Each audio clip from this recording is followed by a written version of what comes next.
안녕하세요. 스트로비스트 코리아의 권학봉입니다. 네, 오늘은 영원한 떡밥이죠. 영원한 떡밥. 그러니까는 이제 캐논이나 뭐 소니, 니콘, 어느 카메라에서 찍은 사진이 가장 좋은 색감을 가지고 있냐. 뭐 어떤 카메라로 찍으면은 색감이 너무 후져가지고 뭐 못 쓴다. 막 이런 말도 많은데, 그 중에서 이제 어떤 카메라에서 촬영한 이 사진이 가장 좋은가에 대한 결론을 내려드리도록 하겠습니다. 네, 언제나 여러분들의 소중한 시간을 아끼기 위해서 결론부터 말씀드리자면은 다 똑같다. 다 똑같다. 그런데 왜 똑같은지, 그리고 제가 하는 주장의 근거가 뭔지, 그런 것들을 여러분들이 알아보셔야지, 정말 이게 다 똑같은 건지, 아니면은, 정말 다른 건지, 거기에 대해서 이제 확신이 설 수가 있겠죠. 물론 제가 말씀드리는 거는 제가 이런 카메라를 만드는 제조업체에 근무했던 것도 아니고, 제가 이런 카메라 개발자도 아니기 때문에, 100% 뇌피셜이라는 점을, 염두에 두고 판단은 여러분들이 하는 겁니다. 네, 그렇습니다. 저는 당연히 다 똑같다 이렇게 생각을 하는 거고, 그게 아니다, 이게 뭐 더 좋은 카메라가 있다, 더 좋은 브랜드가 있다 이렇게 생각하시면은 더 좋은 거라고 생각하시는 그런 카메라를 사용을 하시면 되겠죠. 네, 아주 간단한 문제입니다. 선택의 문제이죠. 그러면은 본격적으로 제가 왜 그렇게 생각하는지 최선을 다해가지고 모두가 이해할 수 있도록 제가 설명을 해보도록 하겠습니다. 저는 왜 이 모든 카메라 업체의 이런 카메라들의 색감, 이 색감의 문제가 전혀 문제가 되지 않고 왜 다 똑같다고 생각하는지, 거기에 관해서 주로 이 세 가지 이유를 들어가지고 말씀을 드릴 건데요. 첫 번째 문제는 이 센서입니다. 카메라에 들어가는 CMOS 센서가 있고, 뭐 CCD도 있고, 뭐 여러 가지 센서가 있는데 지금은 CMOS로 다 대동단결했죠. 네, 그 CMOS 센서가 원래는 흑백밖에 감지를 못합니다. 그런 이제 이 센서의 한계, 그게 첫 번째고, 두 번째로는 이 센서에서 감지한 이 색감을 어떻게 해석을 하느냐, 그 해석의 문제가 있습니다. 그래서 이 해석 때문에 이 카메라 제조사마다 조금씩 이 색감의 차이는 나요. 제가 말씀드린 거는 어느 게 더 좋냐 나쁘냐 이런 게 없다는 거지, 차이가 없다, 모두 동일하게 완벽하게 동일하게 찍힌다, 그런 말씀이 아닙니다. 그러니까 차이는 있지만은 그 차이가 별 쓸데없는 차이다, 신경 쓸 필요 전혀 없다, 이런 말을 하고 싶은 거예요. 그 다음 세 번째 제가 말씀드리는 거는, 네, 그래서 우리가 이 로우 파일이라는 거 쓰잖아요. 이 로우 파일 같은 경우에는 이 센서에서 들어온 데이터를 그대로 저장한 거다라는 전제하에서 이 로우 파일을 어떻게 우리가 받아들일 것인가, 이 로우 파일을 컨버팅 하기 전에는 이게 사진으로 보이지 않는 그냥 숫자로만 만들어진 데이터거든요. 이 숫자로만 데이터가 나고 실제 숫자가 아닌데 이러는데, 보통 16진수나 뭐 이런 걸 사용을 해가지고 그렇게 다들 이 데이터를 저장을 하죠. 아무튼 이 데이터를 가지고 우리가 이거를 사진으로 볼 수가 없는 거죠. 이거 숫자만 막 떨어지는데, 매트릭스 세계에서 막 숫자 막 떨어지는데, 여기서 이제 그게 빨간장 먹고 파란장이요 빨간장 먹고 이렇게 뭔가 도를 깨우치면은 그 숫자들이 실제로는 이게 그 상으로 보이듯이 그런 이런 어떤 로우 데이터의 숫자만 가지고 그걸 이미지로 우리 뇌에서는 컨버팅이 안 되죠. 그렇기 때문에 어떻게든지 컨버팅을 해야 된다. 그 과정에서 이 컨버팅을 어떻게 하느냐, 거기에 관한 문제가 또 있습니다. 그렇기 때문에 이 세 가지 문제를 종합을 하면은 결국에는 이게 선택의 문제지, 이게 뭐 더 좋고 더 나쁨의 문제가 아니라는 거를 제가 말씀드리고 싶어요. 그래서 첫 번째 이 센서부터 한번 말씀드려보도록 하겠습니다. 네, 아무튼 이 센서가 있어요. 이렇게 센서가 있습니다. 여러분 잘 보이실지 모르겠는데, 아무튼 이렇게 센서가 있어요. 이게 센서의 한 픽셀입니다. 한 픽셀이고 이게 하나의 센서예요. 이 센서는 이 밑에 보면은 이렇게 빛을 감지할 수 있는 이렇게 해가지고 빛을 감지할 수 있는 이 다이오드죠. 이게 다이오드가 달려 있습니다. 다이오드는 나중에 모르시면 검색해 보시고, 아무튼 원리는 뭐냐 이러면은 빛을 일단 알갱이라고 가정을 해봐요. 이게 빛의 알갱이, 그러니까 이게 광자입니다. 광자가 이 모든 이 렌즈를 뚫고 들어와 가지고 이 센서에 딱 닿는 순간 얘가 바로 전자로 바뀝니다. 마이너스 전자로 바뀌어가지고 이 전자를 검출을 하는 장치가 바로 우리가 알고 있는 이미지 센서라고 생각을 하시면 돼요. 굉장히 쉽죠. 자, 그러면은 여기서 이 광자가 들어오는데 이 광자가 예를 들어서 100개가 들어왔어요. 100개가 들어왔을 때를 우리는 가장 어둡게 0, 그러니까는 이게 가장 어두움이라고 생각을 하고 1000개가 들어왔을 때 이거는 이제 가장 밝은, 우리가 가장 밝은 이제 100% 밝기다, 흰색이다, 완전한 흰색. 이거는 완전한 이제 금정이겠죠. 완전한 금정으로 표기를 해라, 이렇게 설정을 할 수도 있고, 혹은 다른 제수사에서는 우리는 이거를 이제 80이고 얘를 갖다가 좀 줄여가지고 얘는 우리는 800까지만 쓰겠다. 800 여기 없죠. 아무튼 요렇게 세팅을 할 수도 있고, 이거는 제조사마다 다 틀리죠. 그래서 첫 번째로 이 제조사가 이 센스에서 들어오는 순수한 전자의 개수를 측정을 해서 이거를 어떻게 해석을 하느냐. 여기에 관한 문제가 있습니다. 그런데 왜 색깔 이야기는 안 하고 이렇게 밝기 이야기만 하냐 이러는데, 결국 우리가 가지고 있는 센스는 그냥 광자만 검출하는 그냥 흑백 센서예요. 빛의 양만, 이 광자의 개수만 세아리는 센스다, 이렇게 보시면 됩니다. 그러면은 어떻게 여기서 이제 컬러를 구현을 해낼 수가 있느냐. 그러면은 이 센스 위에다가 셀로판지 같은 이런 얇은 셀로판지를 하나 이 위에다가 덮습니다. 이렇게 셀로판지를 덮어요. 이 셀로판지가 이제 빨간색 셀로판지예요. 빨간색 셀로판지라는 말은 이 빛의 파장이 이렇게 있잖아요. 이 파장이 긴 것만 통과를 할 수가 있고, 짧은 거는 통과가 안 된다. 쉽게 말해서 이제 뭐 녹색이라든지 뭐 파란색 쪽으로 가는 빨주노초 파란보에서 그 밑에 있는 색깔은 통과가 안 된다는 거죠. 그래서 이게 파장이 여기가 긴 거고 여기가 파장이 짧은 거예요. 그러면은 빛에 통과하는 양은 이렇게 돼 있다는 거죠.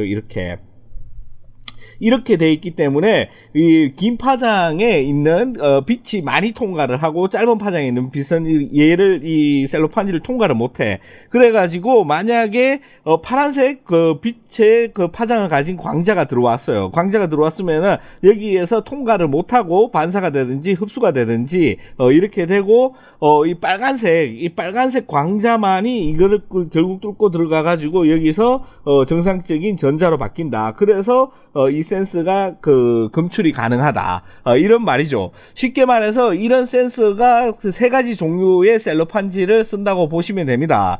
여기 옆에 이제 이렇게 있는, 이쪽 옆에 있는 센서 같은 경우에는 이거를 이제 녹색 그 셀로판지를 덮어 놓는 거죠. 여기 녹색을 이렇게 덮어놔요. 녹색을 덮어 놓으면은 빨간색 광자는 이제 통과를 못하고 이 녹색에 가까운 것들만 얘가 이제 결국에는 여기까지 센스까지 도달을 해가지고 이 마이너스, 이 전기를 내보내주기 때문에 검출이 된다.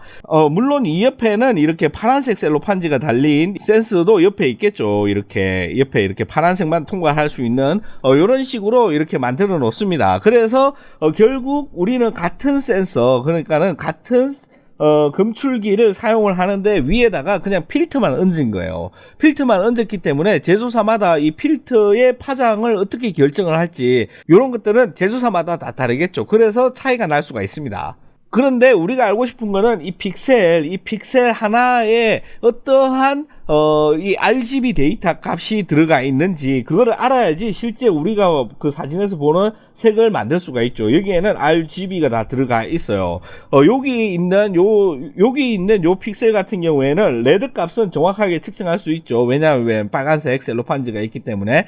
그런데 이 그린이라든지 블루, 얘네들은 이 옆에 있는 애들의 데이터 값을 가지고 와가지고, 이 인접해 있는 이런 것들을 가지고 와가지고 수학적인 계산을 통해서 얼추 옆에 있는 애들의 녹색 값이 한, 여기가 뭐 한 50%가 들어왔다. 녹색이 50%가 들어왔으면은 여기도 뭐 얼추 한 45나 뭐 요런 정도 들어왔지 않았겠느냐, 이런 식으로 예측 사격을 해가지고 알아내는 거죠.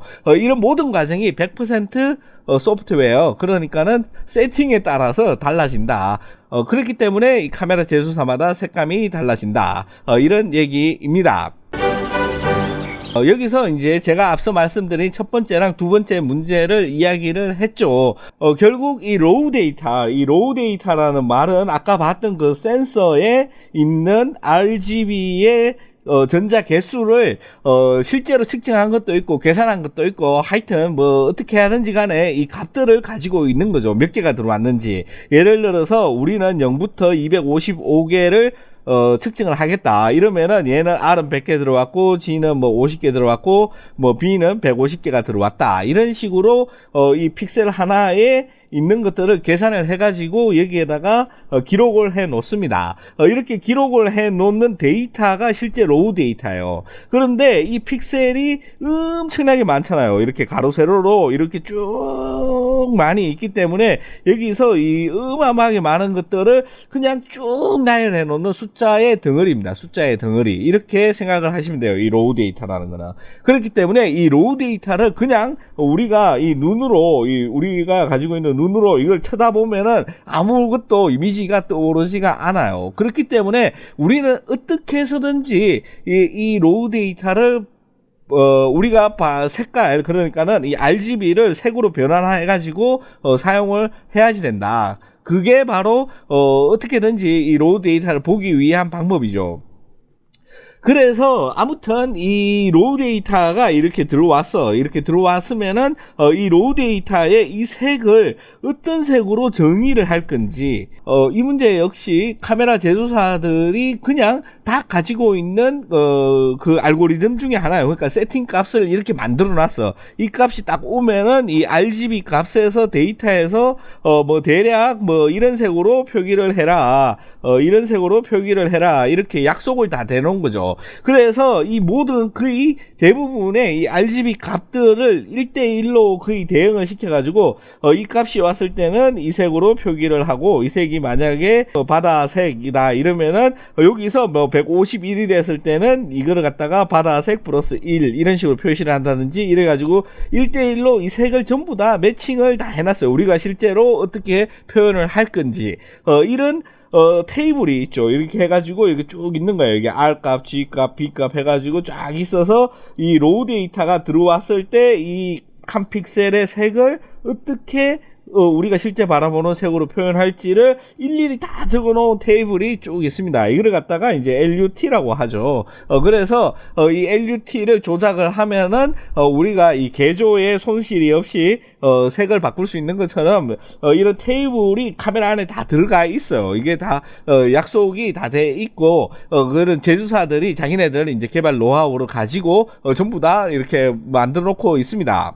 그래서 제가 하고 싶은 말 뭐냐 이러면은 이런 과정들을 그러니까 아날로그에서 이 디지털로 넘어오기 때문에 이거를 굉장히 잘하는 애들은 만약에 역사와 전통의 데이터 시트를 가지고 뭐 이렇게 해가지고 이런 것들을 굉장히 잘 만들면은 실제와 엄청나게 비슷한 그런 사진을 만들 수 있을 것이다 라는 그런 환상을 가지고 있지만은 앞서 말씀드렸듯이 이런 센서에서 들어오는 이 전기 신호를 어떻게 해석할지부터 이런 것들이 굉장히 복잡하지만은 우리가 실제 이 카메라를 개발하고 이럴 때는 아마 실제 빨간색을 갖다 놓고 이게 실제 내가 타겟으로 정해놓은 이 빨간색으로 표현되기 위해서는 이런 값들을 어떻게 수정을 해야지 되는지 어마무시한 테스트를 해가지고 자기네들이 최대한 이 빨간색이 들어오면 빨간색으로 표현할 수 있게 만들어 놓은 거다. 그렇기 때문에 모든 회사들이 결국에는 빨간색은 빨간색으로 표현이 되게 만들어 놨다 이런 말입니다. 그래서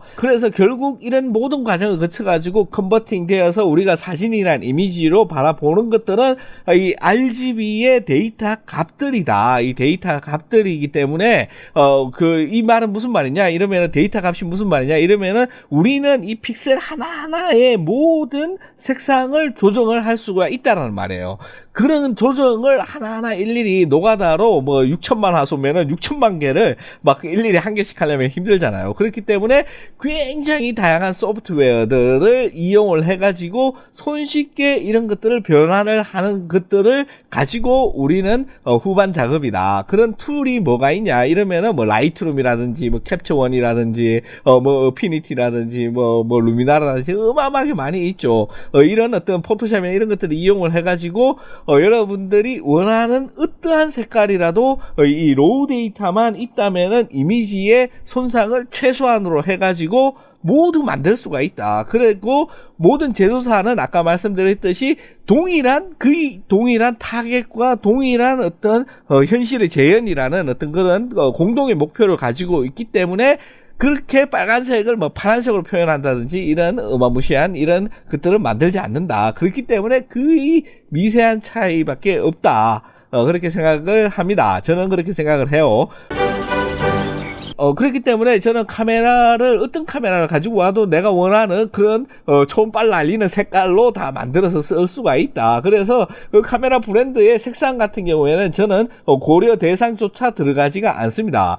제가 이렇게 말하면은 아주 반발하는 사람들이 있어요. 그건 네가 잘해서 그렇지 나같이 못하는 사람은 그게 아주 중요해. 막 이렇게 하는데, 그게 맞는 말입니다. 중요할 수가 있어요. 그거는 이제 그분의 이제 선택이지만은, 무슨 말이냐? 이러면은 이 로우 데이터를 자기가 원하는 대로 컨버팅 할 수 있는 능력을 키우는 게 맞는 거지. 이 카메라를 골라가지고 하나하나 다 써보고, 내가 이 카메라가 가장 색감이 좋아가지고 난 이 카메라를 쓴다. 이 방법은 잘못됐다. 왜? 그냥 하면은 이 카메라를 써가지고 어떤 상황에서 우리가 통제되지 않은 상황이죠. 이 상황에서는 이 카메라가 가장 낫을 수가 있지만은 상황이 바뀌면은 조금이라도 상황이 바뀌면은 다른 카메라가 더 좋을 수가 있는 거예요. 그 정도로 굉장히 미세한 차이밖에 없기 때문에 우리가 이게 확신을 가지고 이 카메라가 가장 좋은 사진이 아니고 이 카메라가 가장 좋은 색감을 낸다라고 그렇게 객관적으로는 말을 할 수가 없다라는 말이죠. 그래서 이 카메라를 가지고 이 색감 때문에 이 카메라 브랜드나 이 카메라의 기종을 고른다. 이런 것들은 굉장히 잘못되었다. 저는 그렇게 생각을 합니다. 네, 물론 제가 이렇게 말씀드려도 끝까지 아니다, 이 자식아. 이러면서. 까지 아니다 이 자식아. 저 색감이 좋은 거는 있어. 뭐 니콘은 색감이 후져. 뭐 소니는 안 돼. 뭐 캐논이 짱이야. 뭐 아니면 캐논이 아니고 요즘은 니콘이 짱이래. 막 이런 식으로 색감 가지고 뭐라 왈가왈부하는 사람들이 있을 거라고 저는 믿고 있지만은 아까 그렇다면은 그거는 개인의 선택의 문제고 자기가 좋아하고 그렇게 믿는 거 구입해서 사면은 되지만은 결국 그런 것들은 다 쓸데없는 미신이다. 그런데 집중하실 필요가 없다. 그런 거 할 바에야 조금이라도 더 이 디지털 사진의 색이 무엇인지에 대해서 지식을 쌓는 게 여러분들의 1년 뒤 사진을 어떻게 바꾸느냐, 거기에 포인트가 있다. 이렇게 이해하시는 게 더욱 좋을 것 같습니다. 네, 오늘은 저의 이 강력한 주장을 씨알도 안 먹히겠지만 아무튼 저의 강력한 주장을 이러이러한 근거를 가지고 말씀을 드렸는데 어떻게 재밌게 보셨는지 모르겠고요. 다음 시간에는 더욱 즐겁고 유익한 내용으로 찾아뵙도록 하겠습니다. 시청해주신 모든 분들께 진심으로 감사드립니다. 고맙습니다.